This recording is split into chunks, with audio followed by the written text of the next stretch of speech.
saya dapat pelajaran seluruh manusia bunya kawan, bunya sahabat. Tapi begitu meninggal dunia, itu sahabat tidak boleh ikut, pisah.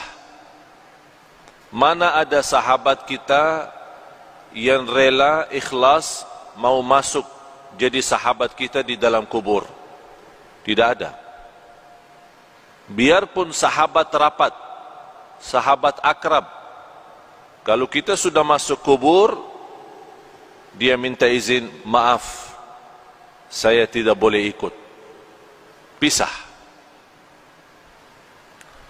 Kata murid ini kepada gurunya, saya mendapatkan pelajaran kalau manusia mengambil sahabat akrab, tapi begitu masuk kubur dia boleh pisah, saya jadikan amal salih adalah sahabatku. Saya jadikan amal salih adalah temanku. Saya jadikan amal salih adalah akrab dan rapat samaku. Karena saya yakin begitu saya meninggal dunia, masuk kubur, satu-satunya yang boleh temani saya, yang boleh sahabat sama saya, yang boleh ikut sama saya adalah amal salih. Dan sudah Rasulullah sallallahu alaihi wasallam menjelaskan di hadis yang sahih, yatba'ul mayyit thalath, diikuti orang meninggal dunia 3.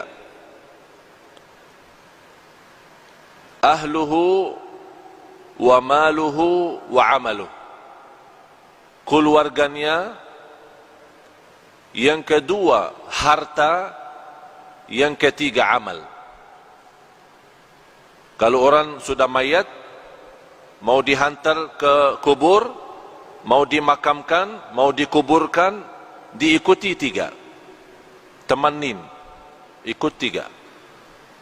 Keluarga, harta, dan amal salih. Begitu mereka sudah dikuburkan, sudah ditanamkan, kata Rasulullah, pulang 2. Diam 1. Pulang balik, keluarga sama harta. Tapi yang diam di situ dan ikut masuk adalah amal. Amal salih maupun amal tidak salih. Faman ya'mal mithqala dzarratin khairan yarah, wa man ya'mal mithqala dzarratin syarran yarah. Oleh karena itu seorang mukmin yang mencintai Allah dan Rasulnya, dia boleh tahu amal salih sangat diperlukan nanti. Oleh karena itu, yang semestinya perhatian kita sepenuhnya bukan kepada keluarga, bukan kepada harta dunia kita, tapi perhatian kita kepada amal kita. Karena ini yang menjaga kita nanti. Boleh dengan amal salih itu, kita sudah di dunia kubur, boleh jadi sinar. Allah bagi cahaya.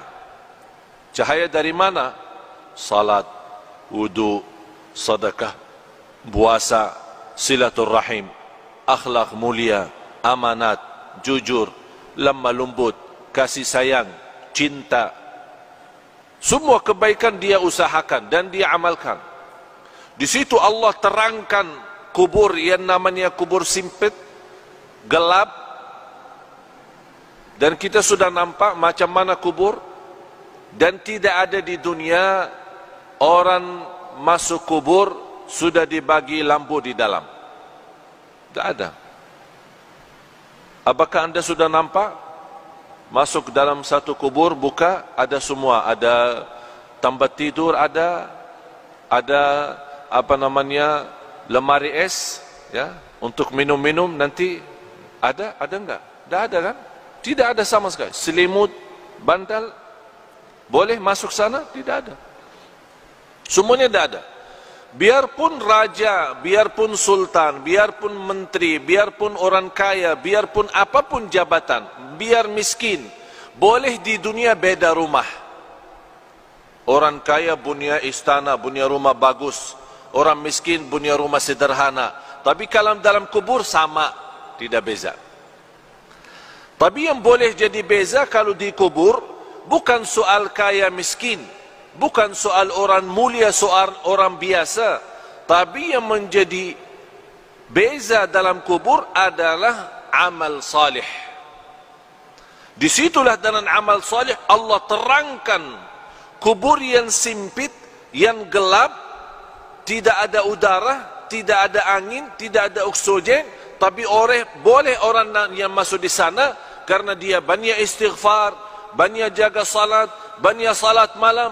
Allah luaskan dia punya kubur. Sebagaimana kata Rasulullah, Allah jadikan kubur itu raudhah min riyadil jannah, taman dari taman surga. Dan boleh juga kubur itu menjadi lubang dari lubang neraka. Apakah kita sudah bersedia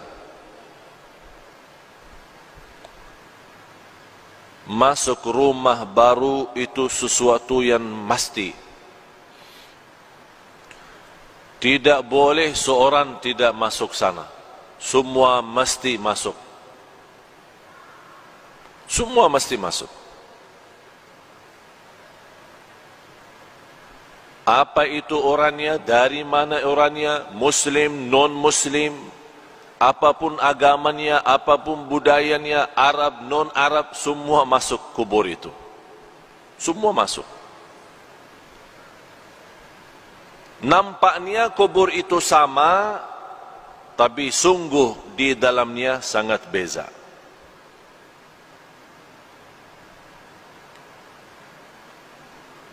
Kemarin ada seorang meninggal dunia, seorang ibu.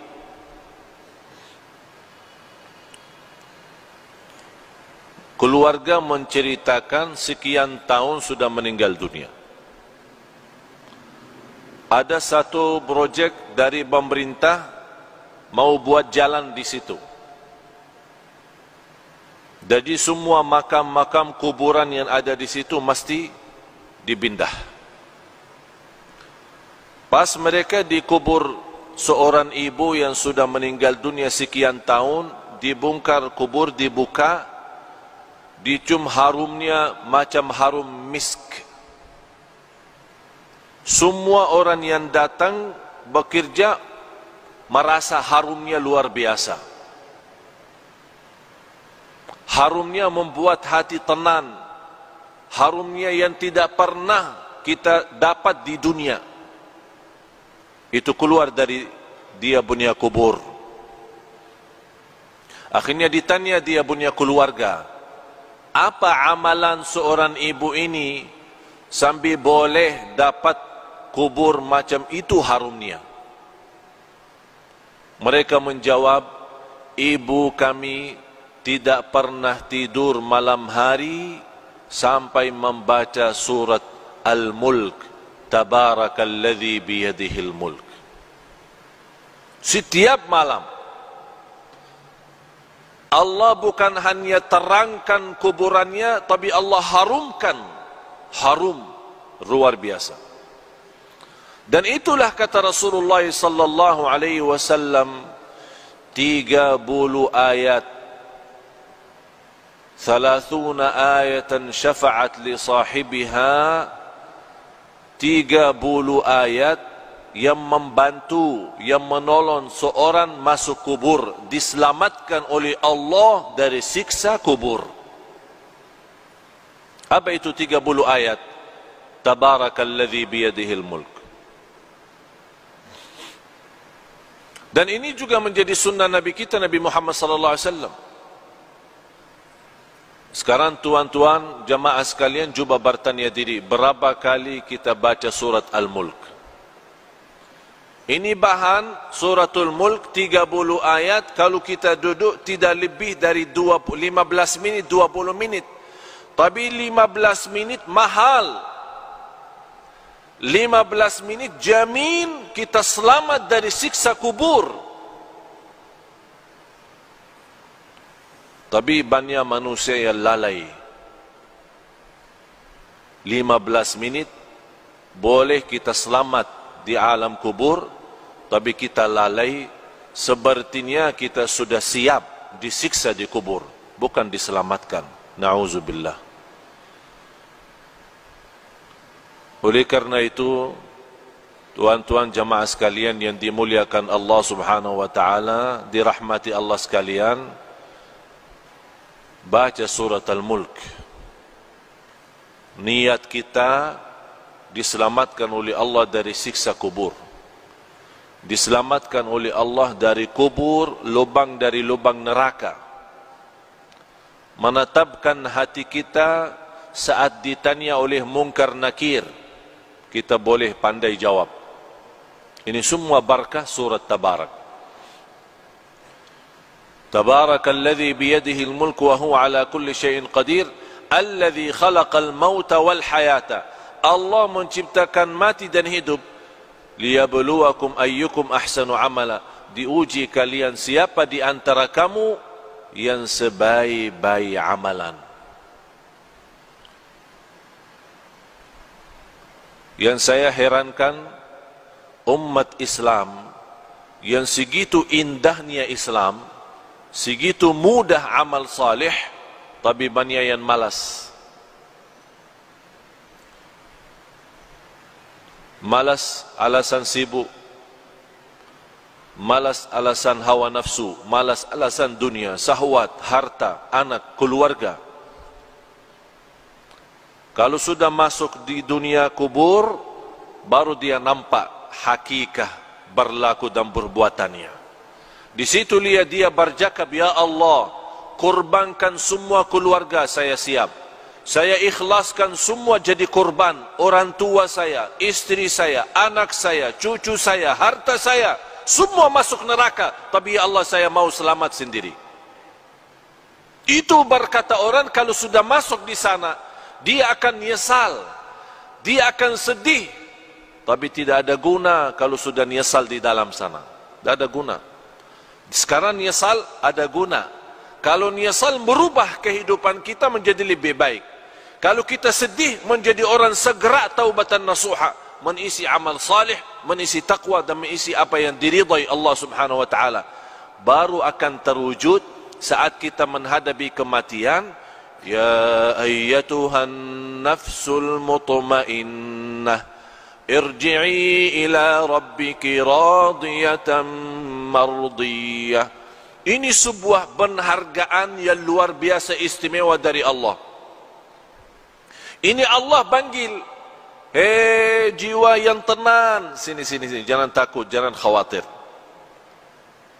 Allah sambut, Allah jumbut, Allah muliakan orang-orang yang berjuang dalam kehidupannya karena Allah, dan dia wujudkan, qul inna salati wa nusuki wa mahyaya wa mamati lillahi rabbil alamin.